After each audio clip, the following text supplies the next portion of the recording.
प्रिय विद्यार्थियों, कैसे हैं आप लोग। आज के वीडियो में हम क्लास 12 बायोलॉजी चैप्टर 4 वंशा गति तथा विविधता के सिद्धांत का जो चैप्टर है इस चैप्टर को पढ़ेंगे। तो हम धीरे धीरे छोटा छोटा वीडियो करके हम पूरे चैप्टर को पढ़ेंगे। तो देखिए, हमारा ये फर्स्ट वीडियो है इस चैप्टर का। तो बहुत ही इंपॉर्टेंट टॉपिक आपको इस वीडियो में पढ़ाया जाएगा कि मेंडल का नियम क्या होता है। इसमें आपका प्रभाविता और अप्रभाविता के नियम को हम पढ़ाएंगे और साथ में आपको क्रॉस करके भी बताएंगे बहुत ही सरल तरीके से। तो वीडियो को आपको लास्ट देखना। अगर आप वीडियो पर नहीं तो वीडियो को लाइक कर दीजिए, चैनल पे नए सब्सक्राइब कर दीजिए, बेल आइकन को प्रेस कर दीजिए, क्योंकि बोर्ड एग्जाम के हर सब्जेक्ट का हर इंपॉर्टेंट टॉपिक का वीडियो आपको इस चैनल पर मिलता रहेगा। तो वीडियो को स्टार्ट करते हैं। पहले समझ लेते हैं। देखिए, ये चैप्टर क्या, वंशागति तथा विविधता के सिद्धांत, यानी वंशागति में जो विविधता होती है उसके सिद्धांत पर यह चैप्टर आधारित है। अब देखिए, मेंडल के वंशागति का नियम क्या है। देखिए, मेंडल के वंशागति का नियम क्या है। देखिए, सर ग्रेगर जॉन मेंडल जो थे, इनका क्या नाम था, sir Gregor John Mendel. Mendel का पूरा नाम था। तो सर ग्रेगर जॉन मेंडल वंशागति का नियम प्रतिपादित किया था। किसने? सर ग्रेगर जॉन मेंडल ने वंशागति के नियम को प्रतिपादित किया। अब देखिए, जनक के वह लक्षण जो एक पीढ़ी से दूसरे पीढ़ी में स्थानांतरित होते रहते हैं और नई जीव जातियों को उत्पन्न करते हैं, उसे कहते हैं वंशागति का नियम। क्या है? देखिए, जनक के वह लक्षण जो क्या होते हैं, एक पीढ़ी से दूसरी पीढ़ी में स्थानांतरित होते हैं और नई जीव जातियों को उत्पन्न करते हैं, उसे कहते हैं वंशागति का नियम। जैसे कि देखिए, आपके जो दादाजी हैं उन्होंने आपके पिताजी को उत्पन्न किया, आपके पिताजी ने आपको उत्पन्न किया। इस प्रकार से जो है वंशागत जो होती है चलती रहती है, एक पीढ़ी से दूसरी पीढ़ी में वंशागत चलती रहती है। तो वही कह रहा है कि जनक के वह लक्षण, जैसे कि आपके पिता का वह लक्षण जो आपके अंदर है, या फिर आपके दादाजी का वह लक्षण जो आपके पिताजी के अंदर है, आपके पिताजी से आप में आया, तो क्या होता है, वंशागत लक्षण होते हैं। वह क्या होते हैं, वह वंशागत लक्षण होते हैं। इसे कहते हैं वंशागति का नियम। तो आपको लिखना है कि सर ग्रेगर जॉन मेंडल वंशागति का नियम प्रतिपादित किए थे। फिर जनक के वह लक्षण जो एक पीढ़ी से दूसरे पीढ़ी में स्थानांतरित होते हैं और नई जीव जातियों को उत्पन्न करते हैं, उसे वंशागति का नियम कहते हैं। जैसे आप लोग देखते होंगे अपने आसपास किसी के घर में जो होता है, देखिए, अगर उसके बाबा का बाल झड़ा हुआ है, जैसे कि 40-50 की उम्र में, तो उसके पिताजी का बाल झड़ जाता है, उसी उम्र में उसका भी बाल झड़ जाता है। तो ये क्या होती है, ये वंशागति, यानी ये लक्षण हैं, उनके जनक के लक्षण जो पीढ़ी दर पीढ़ी क्या है स्थानांतरित हो रहे हैं। ये है वंशागति का नियम। अब आगे देखिए, हमारा क्या है, मेंडल ने मटर के पौधे पर लगातार 7 वर्षों तक, जो ग्रेगर जॉन मेंडल थे, इन्होंने मटर के पौधे पर 7 साल तक क्या किया, संकरण का प्रयोग किया। 1856 में इन्होंने शुरू किया और 1863 तक इन्होंने क्या किया, प्रयोग किया। मटर का वैज्ञानिक नाम जो होता है, देखिए, जो मटर का वैज्ञानिक नाम होता है वो क्या होता है पिसम, और इसे इसे पाइसम भी कहते हैं, इसे पाइसम भी कहते हैं। देखिए, नहीं आप बोलेंगे कि सर ये आप तो गलत पढ़ा रहे हैं। देखिए, इसका जो होता है वैज्ञानिक नाम, इसका देखिए पिसम भी आप इसे कह सकते हैं। पिसम इसका इंग्लिश में लिखा रहता है, इस प्रकार से पिसम भी होता है और पाइसम भी होता है। क्या? पाइसम, पाइसम, या फिर देखिए, चाहे आप पिसम सेटाइवम कहिए, चाहे आप पाइसम सेटाइवम कहिए, तो इससे कोई दिक्कत नहीं है, आप दोनों में से कुछ भी कह सकते हैं। तथा यह जो होता है क्या है, देखिए, लेग्यूमिनोसी या फिर फैबेसी कुल के हैं। जो मटर होता है इसका वैज्ञानिक नाम जो होता है क्या होता है, पाइसम सेटावियम या फिर पिसम सेटावियम होता है। तथा यह जो है लेग्यूमिनोसी या फिर फैबेसी के कुल का, यानी फैबेसी कुल का, ये इसके कुल का नाम और ये इसका क्या है, वैज्ञानिक नाम है। चाहे आप पिसम सेटावियम कहिए, चाहे आप पाइसम सेटावियम कहिए, दोनों कोई दिक्कत नहीं है। तो इतना आपको मालूम होना चाहिए कि मेंडल ने मटर के पौधे पर लगातार 7 साल तक क्या किया, संकरण का प्रयोग किया। 1856 में शुरू किया और 1863 तक इन्होंने प्रयोग किया। मटर का वैज्ञानिक नाम जो होता है क्या होता है, पिसम या फिर पाइसम सेटाइम होता है, था इसका जो कुल का नाम होता है लेग्यूमिनोसी या फिर फैबेसी कुल के ये होते हैं। अब आगे देखिए, मेंडल ने जो मटर के पौधे का प्रयोग किया, उन्होंने कौन कौन से लक्षण लिए, तो देखिए, इसको थोड़ा साइड में रखते हैं। देखिए, मेंडल ने अपने प्रयोग के लिए 7 जोड़ी विपरीत विपर्यासी लक्षणों का अध्ययन किया। क्या 7 जोड़ी विपर्यासी लक्षणों का उन्होंने अध्ययन किया। किसने? मेंडल ने। देखिए इसमें उन्होंने क्या लक्षण लिया, देखिए एक तरफ हमारा हमने लिखा है लक्षण, एक तरफ प्रभावी लक्षण, एक तरफ अप्रभावी लक्षण। तो देखिए उन्होंने क्या लक्षण लिया, देखिए उन्होंने क्या लिया, बीज जो है, बीज का आकार जो होता है क्या होता है, देखिए गोल और झुर्रीदार। तो गोल जो होता है प्रभावी होता है, झुर्रीदार होता है अप्रभावी, यानी कि जो दिख जाता है वो गोल होता है, जो छिप जाता है वो झुर्रीदार। ये जो जो देखिए जो हमें लक्षण दिखाई देते हैं उसे हम प्रभावी कहते हैं, और जो लक्षण छिपे रहते हैं उसे अप्रभावी लक्षण कहते हैं। तो बीज का जो आकार होता है गोल झुर्रीदार, इसमें जो गोल होता है प्रभावी होता है, झुर्रीदार जो होता है अप्रभावी होता है। बीज का रंग जो होता है पीला होता है प्रभावी, और हरा होता है अप्रभावी। अभी आप जब इसको संकलन करेंगे तो आपको इसे भी याद होना जरूरी रहेगा, इसलिए मैं आपको बता दे रहा हूँ। फूल का रंग जो होता है बैंगनी जो होता है प्रभावी होता है, और सफेद जो होता है अप्रभावी होता है, यानी बैंगनी दिखता है सफेद छिप जाता है। फूल का जो फली का आकार, यानी जो फल होता है उसका फली का आकार जो होता है फूली हुई और सिकुड़ी हुई। फूली हुई प्रभावी होती है, सिकुड़ी हुई अप्रभावी होती है। उसके बाद देखिए क्या है, उसके बाद देखिए क्या है यहाँ पे, फली का रंग। फली का रंग क्या होता है, हरा होता है प्रभावी, और पीला होता है अप्रभावी। उसके बाद आगे देखिए, उसके बाद है पुष्प की स्थिति। तो पुष्प की स्थिति जो होती है देखिए अक्षीय प्रभावी होता है, और अंतस्थ जो होता है ये अप्रभावी होता है। उसके बाद देखिए तने की ऊंचाई। तो तने की ऊंचाई देखिए, तने की ऊंचाई जो लंबा होता है वो प्रभावी होता है, जो बौना होता है वो क्या होता है, वो अप्रभावी होता है। अब आइए आगे देखते हैं, इतना आप स्क्रीनशॉट लीजिए पहले। अब देखिए हमारा अगला टॉपिक क्या है, मेंडल का एक संकर संकरण क्या होता है। तो देखिए मेंडल का एक संकर संकरण क्या होता है, बहुत ही इंपॉर्टेंट टॉपिक है। देखिए मेंडल ने अपने प्रथम प्रयोग में शुद्ध लंबे और शुद्ध बौने पौधे के बीज का संकरण कराया।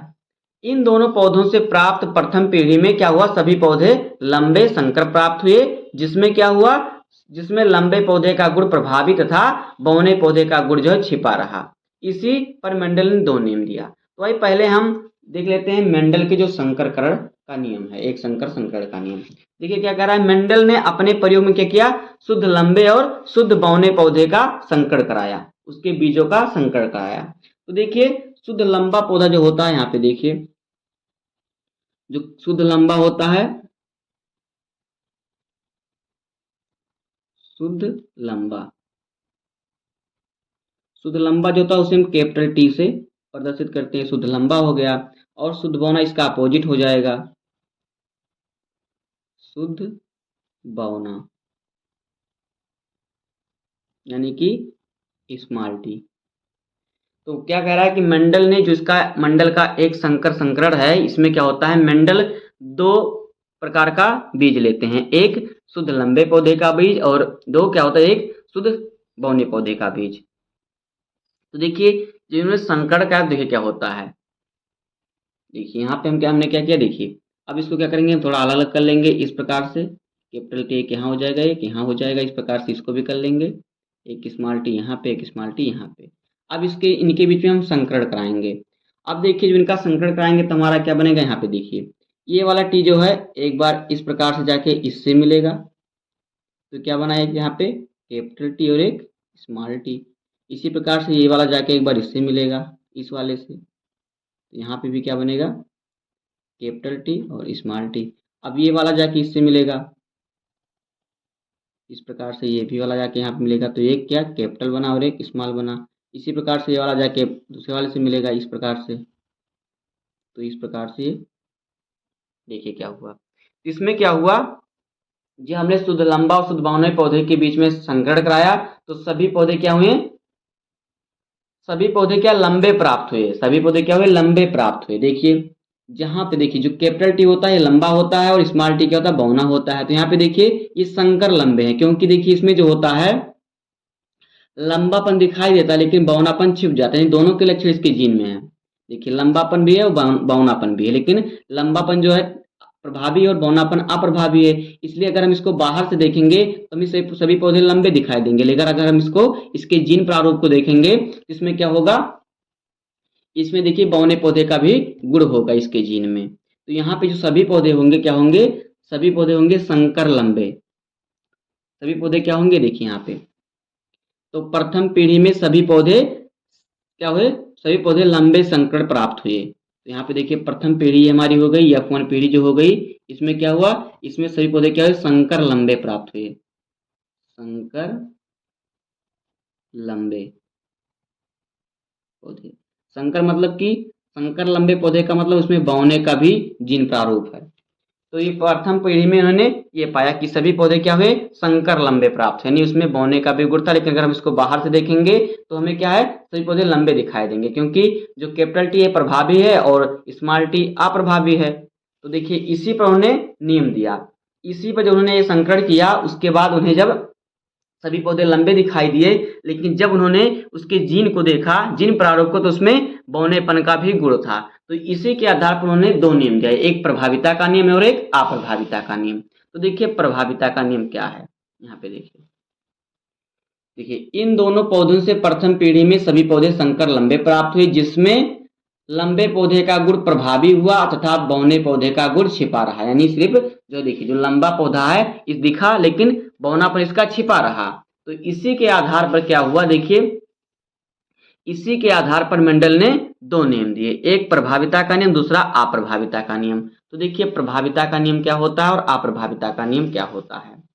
देखिए पहले हम पढ़ते हैं प्रभाविता का नियम। तो देखिए पौधे के वह लक्षण जो प्रथम पीढ़ी में समान रूप से दिखाई देते हैं उसे प्रभावी लक्षण कहते हैं, यही है प्रभाविता का नियम। तो हमने जब संकरण कराया तो प्रथम पीढ़ी F1 में हमें क्या है, सभी पौधे लंबे दिखाई दिए, सभी पौधे क्या लंबे प्राप्त हुए, संकर लंबे प्राप्त हुए। तो ये प्रभाविता का नियम हो गया, यानी कि जो लक्षण दिखाई दे रहा है वो प्रभावी लक्षण है। जैसे कि यहाँ पे हमें लंबापन दिखाई दिया, अगर बाहर से हम देखें अगर तो हमें क्या लंबापन दिखाई दिया, लेकिन जब इसका हम जीन प्रारूप देखें तो इसमें बौने पर का गुण भी था।